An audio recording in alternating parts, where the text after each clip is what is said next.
اب میں اس بات پر آنا چاہوں گا کہ تنازعی کشمیر ایک اہم ایشو ہے اس دنیا کے اندر، اس کو ریزالو ہونا ہے، اور تنازعی کشمیر کے اندر اہم ترین پارٹی جو ہے وہ بالورستان ہے۔ وہ اس لیے میں آپ سے یہ گزارش کروں گا کہ جب 1988 میں یہاں پر بالورستان نیشنل فرنٹ کا اعلان کر رہا تھا دسمبر میں، تو اس وقت یہاں اس بازار میں دو ہی نعرے تھے۔ ایک تو جنرلی لوگ یہ کہتے تھے کہ آئینی حیثیت واضح کرو، یعنی پاکستان کی حکومت آئینی حیثیت واضح کرے۔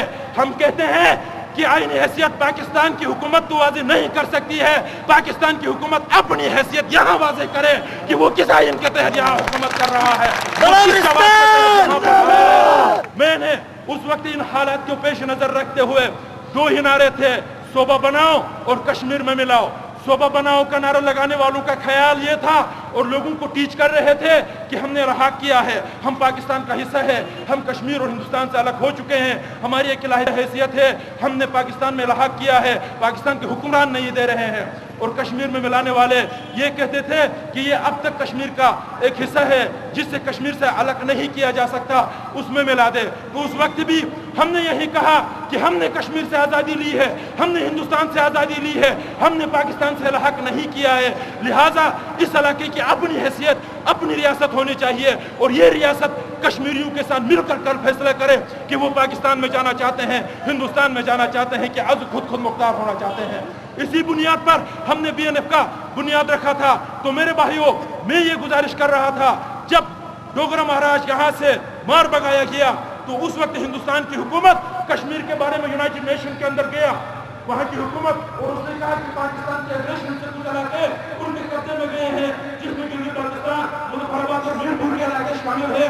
تو پاکستان کی حکومت کو سمن کیا گیا، سرکار پاکستان میں یونائٹڈ نیشن میں گیا، اور یہ معاہدہ طے ہوا کہ امن ریاست کے 3 حصے ہو چکے ہیں، ہندوستان کے اور شمالی علاقے گلگت اور بلتستان کے علاقے جو سکیڈٹ ہے، جو الگ ہے، ان تینوں کو ٹل دی ڈیسیژن آن کشمیر سیلف رول دیا جائے، حق حکمرانی دیا جائے، اور پھر یونائٹڈ نیشن کے انڈر میں ان علاقوں میں رائے شماری کرائی جائے گی کہ آیا یہ لوگ پاکستان میں ملنا چاہتے ہیں یا ہندوستان میں ملنا چاہتے ہیں۔ اسی پر 1 جنوری 1949 میں سیز فائر ہوا ہے، اور 1 جنوری 1949 سے آج 13 دسمبر سن 2008 تک کوئی دوسری بات نہیں ہوئی ہے اس پر۔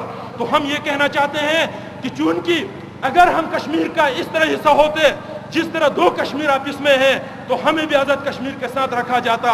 ہماری علیحدہ حیثیت کل بھی تھی، ہماری حیثیت آج بھی ہے، اور ہماری حیثیت کل بھی رہے گی۔ اس لیے اس علاقے کو اس روز پہ الگ رکھا گیا تھا، لیکن کسی کا یہ کہنا کہ ہم الحاق کر چکے ہیں لہٰذا اس پر دوبارہ بات نہیں ہو سکتی۔ الحاق کرنے کے بعد کنٹرول لائن نام کا بھی نہیں ہوتا۔ جب کنٹرول لائن ہے تو اس کا مطلب یہ ہے کہ ہندوستان کی طرف ہمارے علاقے پھنسے ہوئے ہیں، ہمیں کرگل کی آزادی چاہیے، ہمیں لداخ کی آزادی چاہیے، ہمیں گریز کی آزادی چاہیے۔ ہم کنٹرول لائن کو انٹرنیشنل بارڈر تسلیم نہیں کرتے، نہ پاکستان کرتا ہے، نہ انڈیا کرتا ہے، نہ ہم کرتے ہیں۔ آر پار کے ہم ایک لوگ ہیں، ہم کسی بھی وقت ایک ہی یونٹ میں آ سکتے ہیں، ہماری نیشنل یونٹی ایک ہے، لہٰذا ہم ان متنازع علاقوں میں سے ایک ہے جن میں سے کشمیر ہے، جموں ہے، آزاد جموں کشمیر کی پٹی ہے، اور لداخ ہے۔ اور کوئی یہ کہتا ہے کہ یہ علاقہ متنازع نہیں ہے تو وہ آنکھیں بند کر کے جس طرح شتر مرغ آنکھیں بند کر کے کہتا ہے جناب علی کہ میں شیر سے بچوں گا، تو شتر مرغ ریت میں آنکھیں دبا کر شیر سے نہیں بچ سکتا۔ اسی طرح حقائق کو مسخ کرنا غلط ہے۔ حقائق یہ ہے کہ گلگت بلتستان ایک علیحدہ اکائی ہے، اور گلگت بلتستان تنازعی کشمیر کا حصہ ہے۔ اسی لیے ہم نے کہا کہ ہمارا علاقہ کشمیر کے تنازع کا چوتھا فریق ہے۔